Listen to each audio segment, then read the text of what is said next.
న్యాయమైన డిమాండ్ల పరిష్కారం కోసం ఆర్ఎఫ్సిఎల్ ప్రధాన గేటు ముందు గత 2 రోజులుగా కాంట్రాక్టు కార్మికులు కొనసాగిస్తున్న నిరసన కార్యక్రమాలకు ఏఐటీసీ నాయకులు సంపూర్ణ మద్దతును ప్రకటించారు. సందర్భంగా ఏఐటీసీ రామగుండం నగర సమితి అధ్యక్ష ప్రధాన కార్యదర్శులు Abdul Karim, Shanigarapu Chandrashekar, Singareni collieries workers union కేంద్ర ఉపాధ్యక్షులు కందుకూరి రాజరత్నం మాట్లాడుతూ కార్మికులకు పని భద్రత కల్పించాలని, వలస కార్మికులను తొలగించి స్థానిక నిరుద్యోగులకు ఉద్యోగ అవకాశాలు కల్పించాలని డిమాండ్ చేశారు. అనేక ఆందోళనలు చేసి సాధించుకున్న ఫ్యాక్టరీలో నాన్ లోకల్ అధికారులు, కాంట్రాక్టర్లు వలస కార్మికులతో ఫ్యాక్టరీని నడిపిస్తామంటే సహించేది లేదని హెచ్చరించారు. తొలగించిన 7 కార్మికులను వెంటనే ఉద్యోగాలకు తీసుకోవాలని, కార్మికులకు ఆసుపత్రి సదుపాయం, ఈఎస్ఐ, ఈపీఎఫ్ బోనస్,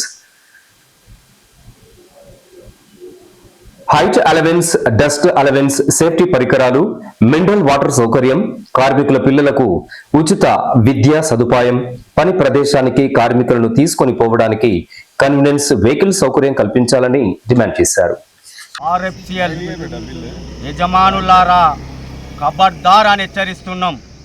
ఇక్కడ ఉన్నటువంటి కార్మిక వర్గం తమ కడుపు మండుతుంటే, వారు సామరస్యంగా ఆందోళనలు చేస్తుంటే ఈ యాజమాన్యానికి పట్టింపు లేదా అని మేము ఏఐటీసీగా ప్రశ్నిస్తున్నాం.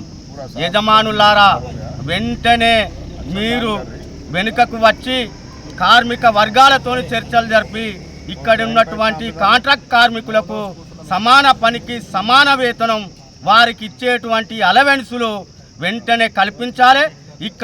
ఇక్కడ మన ఫ్యాక్టరీలో పనిచేస్తున్నటువంటి వలస కూలీలను వెంటనే ఇక్కడి నుంచి తరలించాలి. స్థానికులకు ఉద్యోగ అవకాశాలు కల్పించకుంటే పెద్ద ఎత్తున ఏఐటీసీ ఆధ్వర్యంలో ఆందోళనలు చేపడతామని ఈ సందర్భంగా హెచ్చరిస్తూ, ఇక్కడ ఉన్నటువంటి కార్మికులు తమ పని ప్రదేశాలకు వెళ్ళడానికి 2 కిలోమీటర్లు ఉంటుంది. అక్కడి వరకు నడవాలంటే చాలా అవస్థలు పడుతున్నారు. యాజమాన్యం వెంటనే ఒక 4-5 వెహికల్స్ను అరేంజ్ చేసి కార్మికులను పని ప్రదేశాలకు తరలించాలి. అక్కడనే పని ప్రదేశాలలో వారి కనీస వసతులు, మంచినీటిని, మరుగుదొడ్లను అక్కడనే కల్పించాలి.